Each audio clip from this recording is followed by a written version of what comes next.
And welcome, welcome, welcome. This is Peter Winick. I'm the founder and CEO of Thought Leadership Leverage, and you're joining us on the podcast today, which is Leveraging Thought Leadership. Today, I have an interesting guest. It's Tami Holzman. So Tami loves to make people happy, whether that means giving confidence a boost, an introduction to the person they just can't seem to get to, or strategic counseling on a not fully baked idea.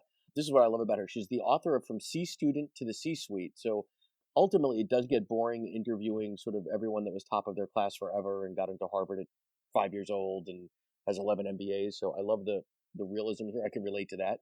So from the C student to the C-suite, she was born in Chatsworth, California. She now focuses most of her time being an angel investor, an advisor, an entrepreneur, a motivational speaker, and a brand ambassador. So without further ado, one of my favorite C students. So how are you today? I'm good. I love that energy, the music. That's going to be my next walk-on music. I'm ready to get down.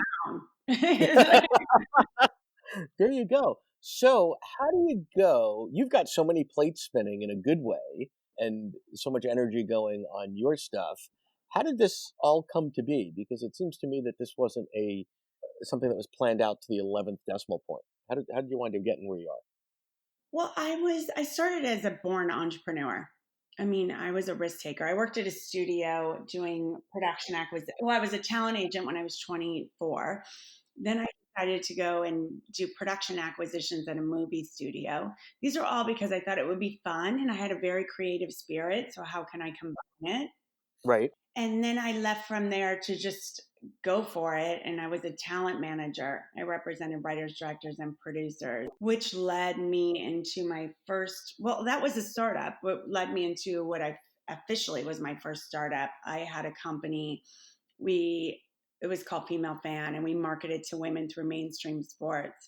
And when that dissolved, it sort of forced me into another area. But one thing I definitely learned in this process is you can reinvent yourself and your skills do transfer, and they do. And my one of my gifts was the ability to build these long-term relationships. And people always knew that I had their best interests at heart, and I got that in return as well. Awesome. How do you sort of take all those different elements and say, and I think there's a book here, and then I think from that book I can start speaking, and I think from that I can build a brand. What was the sort of spark there? How did that all happen? When I dissolved the company, I was at a very low place. I had seen myself as a failure. No one else had seen me as a failure. They thought, how amazing. She had gone for it. And they kind of looked up to me, but that wasn't what was going on in my head. So I had taken, I reached out to my Rolodex, which was pretty massive. And I called people and I said, I think I'm going to be looking for a job. How can you help me? Can you make introductions? And through that process, I landed a job being the executive vice president of a 600-person firm in digital marketing operations. I had no idea what I was doing or talking. So the power of a network is one of the powers of a network is you can find jobs that you have no idea how to use or how to function in, right? Well, it's not the worst thing because they Right. trust if they needed to hire me to get in the door, I can learn the product, correct? And there is something to be said for beginner's luck mentality, and there's no fear of hearing the word no. Right. In that process, just to answer that question, is I met a guy by the name of Jamie Poznansky, who is sort of like my right hand and one of the founders of the company. And by working together, he said, you must write a book. You cannot Okay. script. Am I allowed to cuss? Yeah. What the heck? Go for it. He said, you have to write a book. You can't script this shit. Amazing how you connect with people and how you get meetings. And being a former TV show creator, etc., I thought, well, there's got to be a fresh take, and being really honest and funny and loving and inspirational. So that's where it all started. Very cool. So it's friends and such sort of prodding you based on seeing you in action going, you've got some magic sauce there. There's a book there. So now take us through sort of the journey of, from that sort of conversation to, got to write a book. Got to market a book. It's a success. Like there's about 8,000 things that need to happen, but apparently they happened and they happened in the right sequence in the right way. What was that like? What walk us through that if you could. Well, number one, I was a TV show creator, so I had this image in my mind. Well, I could create a book. However, so much harder than I ever anticipated. Probably one of the most difficult things I had ever taken on in my life. I did get some good advice was just to keep writing and you can Right. make sense of it later instead of hiring. I didn't hire an editor in the beginning. So when it was to that point where I had literally, I Googled it online, what makes a book? How many words? And it said 52,000 would be a proper book for a nonfiction, Right. self-help business get ahead. So I was determined at 52,000 words of good content, but a hot mess to say the least. Right. Well, then you got to put structure to that, right? You've got to. So no, but I think your point is a good point. Early on, you just got to get it out, right? So don't worry about it being perfect and clean and logical and all that. Just get all that stuff out, and then you can sort of separate the function of sort of untangling the spaghetti and putting it together in a fashion that tells a powerful story or engages the reader or is funny and whatever the objectives are. Yeah, what's interesting about this book in particular, From C Student to the C Suite, was it was started as everything I did great. Well, I was bored and it didn't make much of a book. And I thought to myself, what if this book takes off and then I'm a public figure and all the skeletons I have and everything I shove under the carpet is going to be found out? What if I just come clean and share all my shit and insecurities? Okay. That's when the book became interesting. Now, before the book came out, I'm not going to lie, I was having a panic attack like I ruined my life. Right. Yeah, So this is like the book version of the dream everyone has when they're a kid of, being in front of their fifth grade class naked or something, right? Like it's of just like course. the terror, but yet this was self-inflicted. It's So worse. It's okay, worse. it's Yeah. worse. Okay, but clearly it paid off, right? So it took. I would argue that as a payoff for the courage that it took to be that transparent, that's probably why it's resonated. Because if you took away all of that stuff, the real you stuff, it's kind of an okay story, right? It's a little bit it's a lot less interesting. I've probably heard it before, right? But the special sauce is sort of your perspective, your take, your ability to be self-deprecating, all that sort of fun stuff.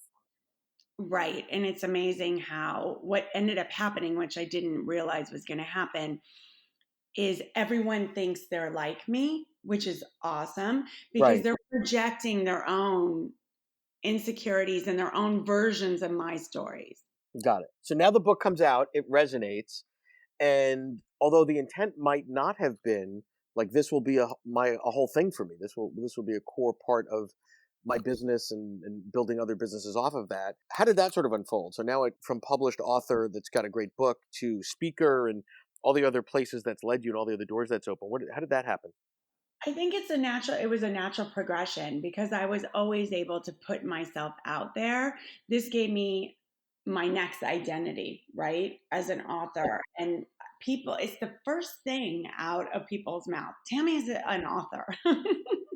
And even though it's one of many things I've done in my career, it's nice. It feels like, well, maybe I'm smarter than I am. But words matter, right? So I think it's interesting when people identify or are identified as an author, right? Because when you think about it more broadly speaking, let's say financial, I would argue that, I doubt the revenue that the book generates directly is more than a rounding error in your income. Yet it identifies you as that versus Right. entrepreneur, investor, advisor, right? There could be likes half sour pickles. That could be like, but that author word bubbles up to the top and it has some gravitas, which is sort of interesting. Right?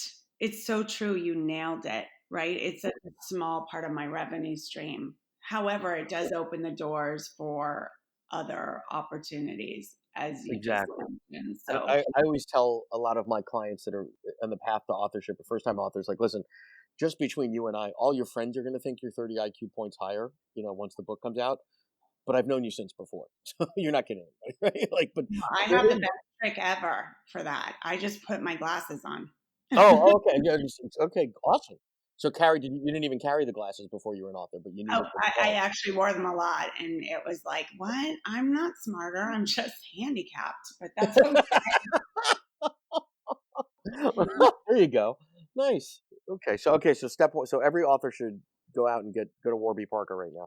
Right. I think the reason that people put it to the top of the food chain is because a lot of people would love to do it. It puts you in a very vulnerable state.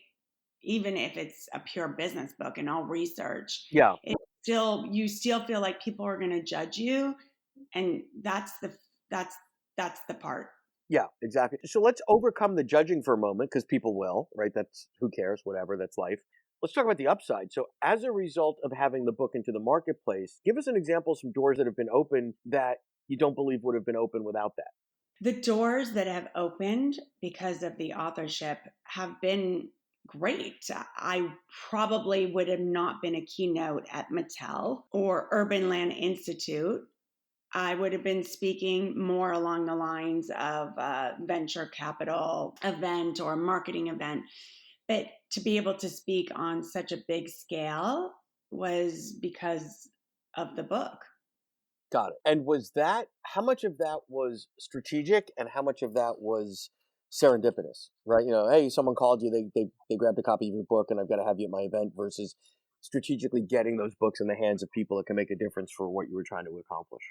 Funny enough, all the opportunities have come to me through relationships, Okay. and which is my whole spiel and shtick, that my whole career has been the ability to build really strong relationships and leveraging those. Okay, so let's go down that path. So your relationships, and I heard you say Rolodex earlier. Time out if if you're under 35, Google that. It was this mechanical device that Of us course, folks used to yeah. keep on our desk.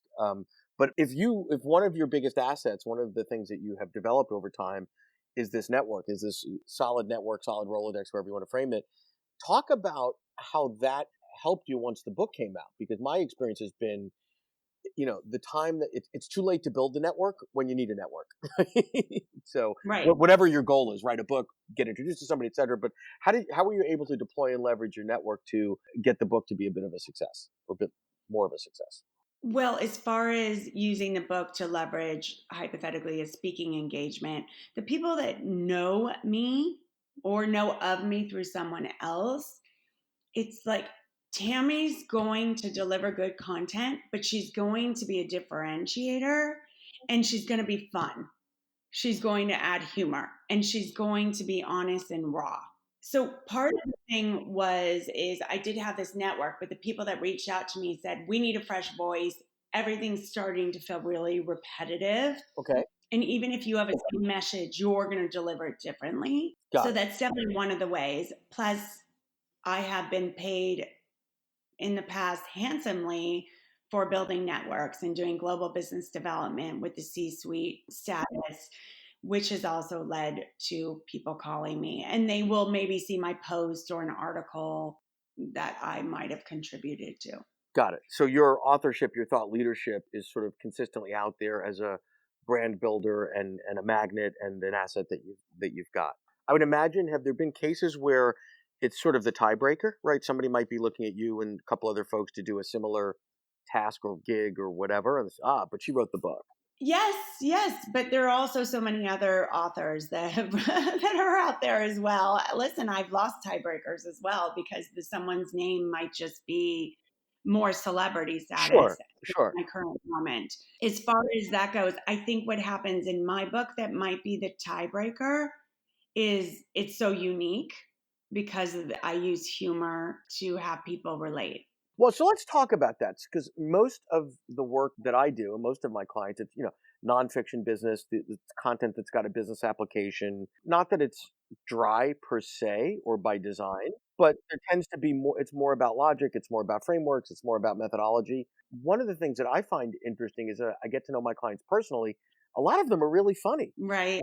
Yet when they put on their, I am an expert in, whatever strategy or leadership development or whatever, they sort of turn the funny thing off because they're in this zone of being the esteemed expert. You flip that upside down, right? You got the expertise, But the key differentiator is the way that you present, and the book is also very visual and graphic, not in a bad way, but visually graphic. That if nothing else, and there are other else, it's funny. So you're reading this stuff, you're making a point through humor. That's not easy to do. Right. And I knew I had a funny component to me, but writing comedy is entirely different. And I was a talent agent. So, and I represent writers, directors, and producers. So I actually understood the challenge. And one of my biggest fears is I think people that know me will get the humor, but will everybody else get the humor? Right.